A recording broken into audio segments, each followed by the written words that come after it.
Welcome to the Salmon Runs YouTube. Enjoy the video. In this video, I will show how to make oatmeal cookies with instant oatmeal. Preheat oven to 350 degrees F and line a sheet with parchment paper. Start by creaming 1/2 cup butter with 1 egg and 1/2 cup sugar, then stir in 1 cup instant oatmeal, 3/4 cup flour, and 1/2 teaspoon baking soda. Fold in 1/2 cup raisins or chocolate chips, scoop onto the sheet, and bake for 10 to 12 minutes until golden. Warm tip: use room temperature butter and egg for a smoother dough that bakes evenly.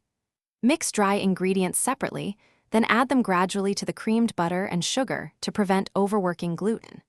If the dough seems dry, add 1 tablespoon milk at a time until it holds together.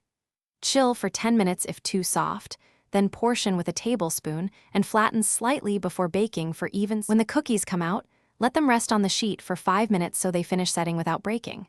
Transfer to a cooling rack to keep bottoms crisp and centers chewy. For longer freshness, separate layers with parchment and refrigerate for up to 7 days or freeze for up to 3 months. Reheat briefly in a 300 degrees F oven or microwave a few seconds for a warm, just-baked feel. Thanks for watching. Consider subscribing if we helped you.